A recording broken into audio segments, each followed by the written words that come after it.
MovieWeb.com. Well, I guess I was reading that this story could have been lost to history if you guys hadn't sort of brought it to light. I'm wondering, as a producer, why was it so important for you personally to get this story out there for people?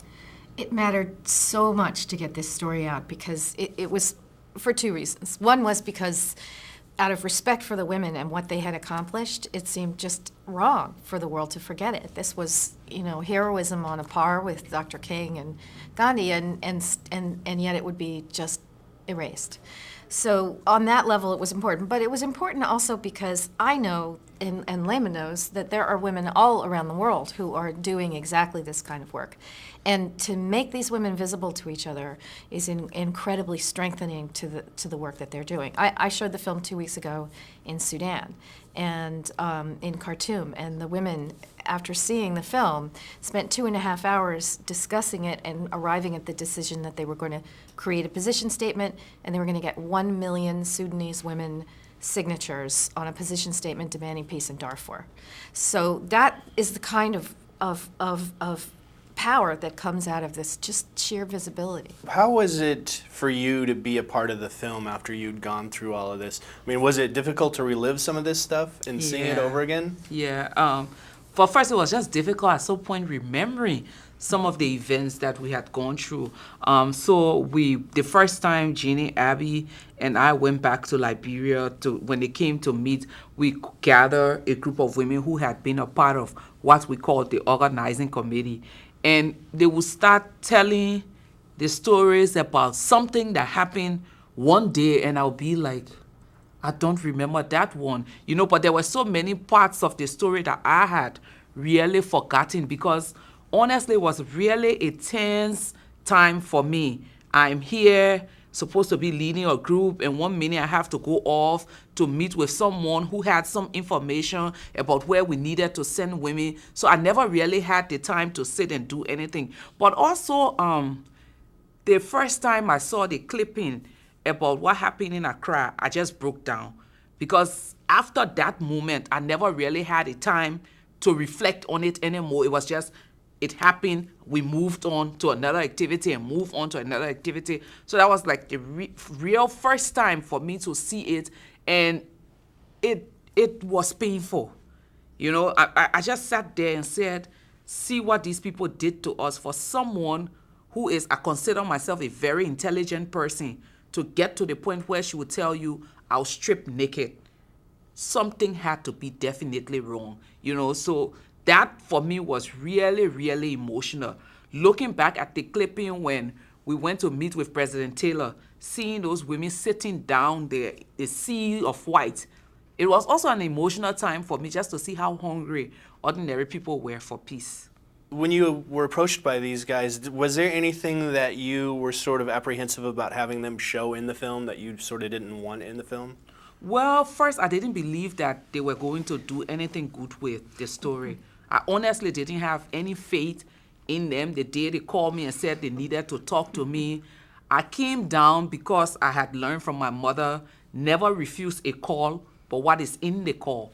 So I just came down and they said, we heard this story, and I was like, yeah, right. Within myself, another group of white people wanting to come and hear this story, and nothing is going to come out of it again. I honestly didn't have any faith in their ability to take the story and take it anywhere. So after I told them, they said, we'll get in touch with you again. And I just went back to my room saying, okay, bye-bye, never again will I see them.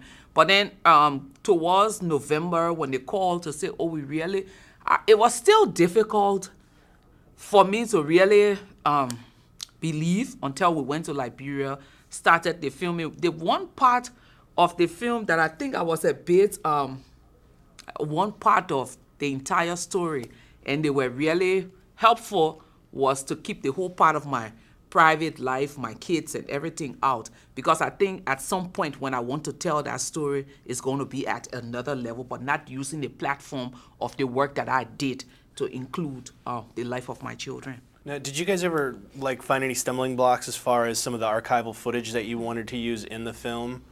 Yeah, there was a lot of stumbling blocks. The biggest one was that there was very little footage of the women. It was very, very, very easy to find war footage and to find footage of 10-year-old boys with guns. And there's a lot of footage that we looked at that I didn't include in the film. It's incredibly disturbing.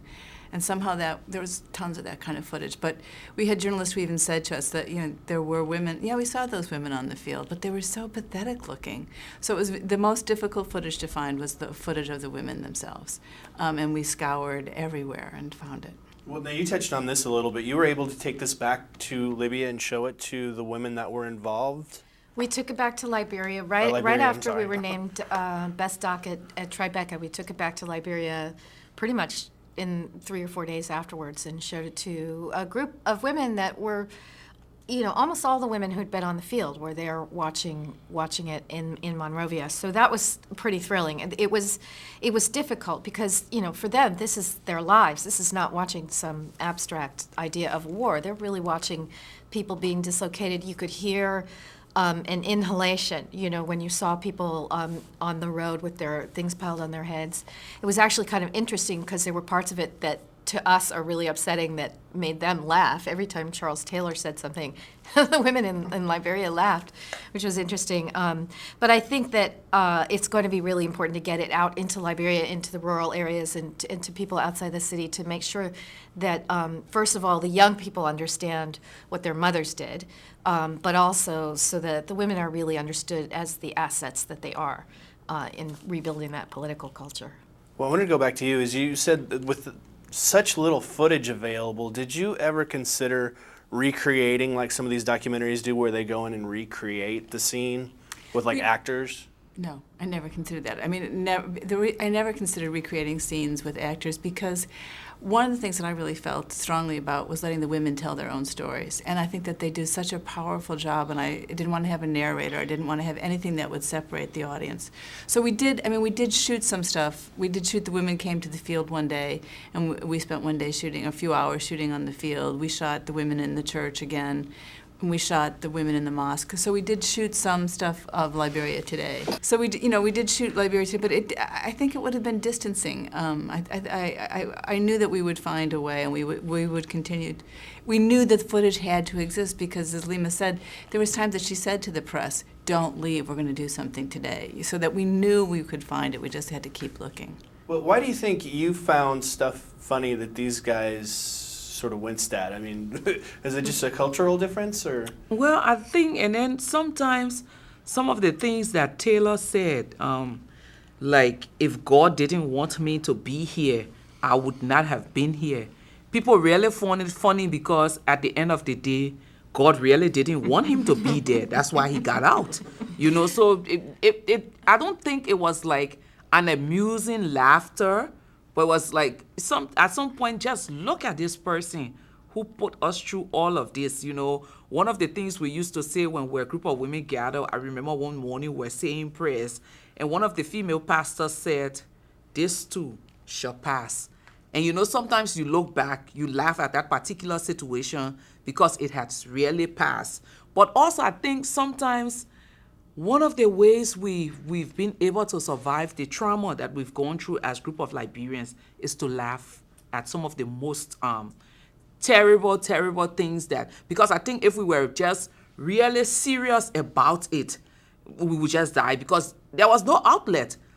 I remember there was this one day where there was a missile blast and people died. We were running all over the place, and by the time we sat to a place where there was a bit of safety, someone said, "Did you see that guy run?" And everyone just broke out laughing because, instead of just crying because you're sitting there and in 1 hour, there will be something else that would target your life or that would threaten your life. So why would you want to just keep crying?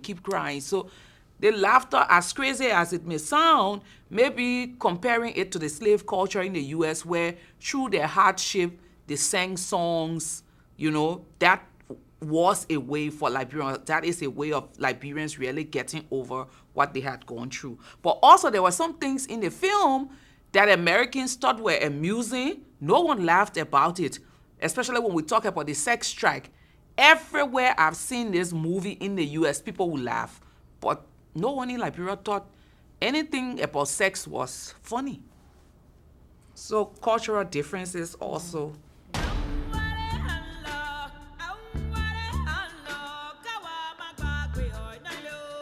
want to here now gratefully acknowledge the powerful voice of women.